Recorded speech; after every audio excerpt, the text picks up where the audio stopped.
নমস্কার বন্ধুরা, আমার চ্যানেলে সবাইকে স্বাগত। আজকে আমি আপনাদের সামনে নিয়ে চলে এসেছি খুবই সিম্পল আর টেস্টি একটা রেসিপি। আজকে আমি বানাবো আলু বেগুন দিয়ে ইলিশ মাছের পাতলা ঝোল। সর্ষে পাতুরি তো অনেক খাওয়া হলো, তাই ভাবলাম আজকে ইলিশ মাছের পাতলা ঝোল বানানো যাক। তো চলো বন্ধুরা, রান্নাটা শুরু করি।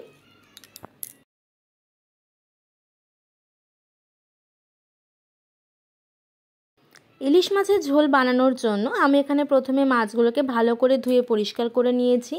এখানে আমি বেগুনগুলোকে লম্বা লম্বা করে কেটে নিয়েছি আর আলুগুলোকেও লম্বা লম্বা করে কেটে নিয়েছি।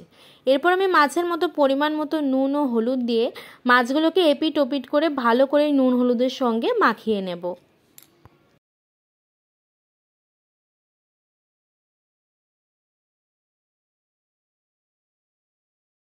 মাছগুলো মাখানো হয়ে গেলে কড়াইতে তেল দিয়ে তেলটা ভালো করে গরম করে নেব। তেলটা ভালো করে গরম হয়ে গেলে একে একে মাছগুলো আমি তেলের মধ্যে দিয়ে দেব। এখানে আমি ইলিশ মাছগুলোকে হালকা করে ভাজবো, বেশি কড়া ভাজলে মাছের গন্ধটা বেরিয়ে যাবে, স্বাদটাও নষ্ট হয়ে যাবে।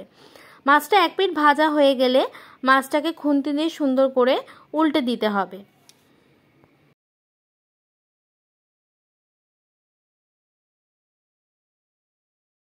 মাছগুলো উল্টানো হয়ে গেলে আরেক পিঠ ভাজা হতে দেব।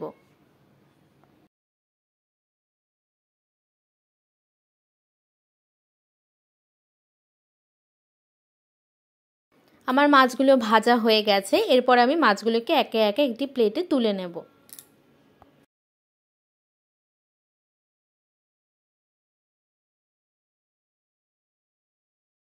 এরপর আমি একইভাবে ওই বাকি মাছগুলোকেও ভেজে নেব। দেখুন আমার সবকটা মাছ ভাজা হয়ে গেছে। এরপরে আমি একটা বাটিতে ইলিশ মাছের তেল কমিয়ে রাখবো। দুপুরবেলা ইলিশ মাছের তেল না হলে তো খাবারটা জমবেই না।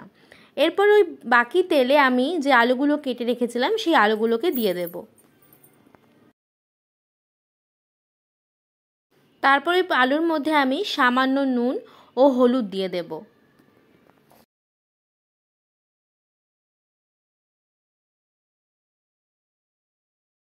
তারপর আলুটাকে ভালো করে নেড়ে চেড়ে নুন হলুদের সঙ্গে ভালো করে মিশিয়ে নিতে হবে এবং আমি এটাকে 5 মিনিটের জন্য ভাজা হতে দেব।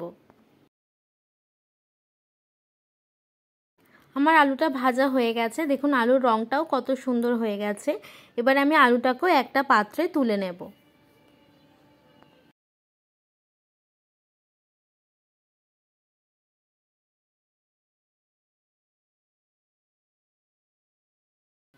এরপর ওই একই তেলে কালো জিরে এবং 4টে চেরা কাঁচা লঙ্কা দিয়ে ভালো করে ভেজে নিতে হবে।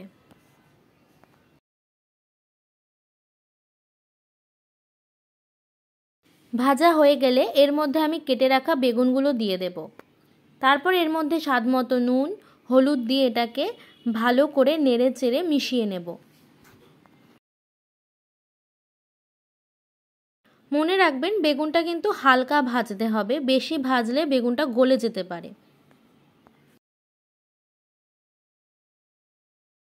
বেগুনটা হালকা ভাজা হয়ে গেছে। দেখুন বেগুনের রঙটাও চেঞ্জ হয়ে এসেছে। এটাকে আবারও আলতো হাতে একটু নেড়ে চেড়ে এর মধ্যে ভেজে রাখা আলুগুলোকে আমি অ্যাড করে দেব।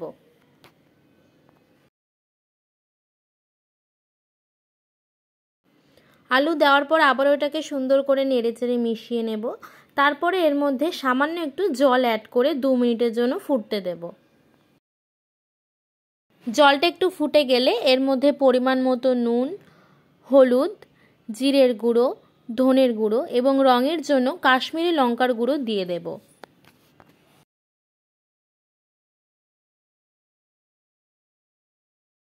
সব মশলা দেওয়া হয়ে গেলে এটাকে ভালো করে নেড়ে চেড়ে 2 মিনিটের জন্য মশলাগুলোকে কষতে দেব।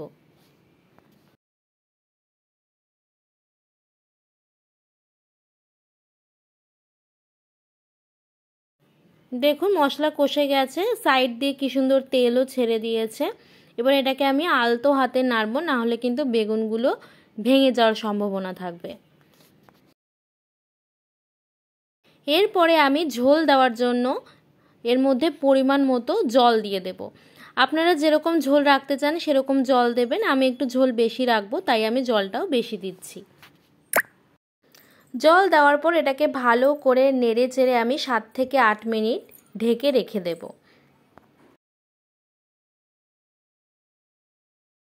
দেখুন ঝোলটা সুন্দরভাবে ফুটে গেছে। এরপর আমি এর উপর দিয়ে একে একে মাছের পিসগুলো এইভাবে সুন্দরভাবে সাজিয়ে দেব। মাছগুলো দেওয়া হয়ে গেলে এটাকে আলতো হাতে নাড়িয়ে আবারও 7 থেকে 8 মিনিটের জন্য ঢেকে রাখবো। ঝোলটা খুব সুন্দরভাবে ফুটে গেছে। এরপরে সুন্দর গন্ধের জন্য কয়েকটা কাঁচা লঙ্কা ওপর থেকে ছড়িয়ে দেব। আবারও 5 মিনিট পর ফিরে এলাম। দেখুন ঝোলটা অনেকটাই টেনে গেছে এবং রঙটাও খুব সুন্দর হয়ে গেছে এবং লঙ্কাগুলো অনেকটা নরম হয়ে গেছে। আর কিছুক্ষণ ফুটলেই আমাদের ইলিশ মাছের ঝোল তৈরি হয়ে যাবে। আমাদের ইলিশ মাছের ঝোল তৈরি হয়ে গেছে। এবার আমি গ্যাসটাকে অফ করে দেব। এরপর ইলিশ মাছের ঝোলটা একটা পাত্রে বেড়ে নেব। এবার পাত্রে বেড়ে নিয়ে গরম গরম পরিবেশন করুন আলু বেগুন দিয়ে ইলিশ মাছের ঝোল। গরম গরম ঝরঝরে ভাতের সঙ্গে এরকম ইলিশ মাছের পাতলা ঝোল খেতে অসাধারণ লাগে। আমার এই ভিডিওটি আপনাদের কেমন লাগলো অবশ্যই কমেন্ট করে জানাবেন। যদি ভালো লাগে লাইক শেয়ার সাবস্ক্রাইব করে আমার পাশে থাকবেন। ধন্যবাদ।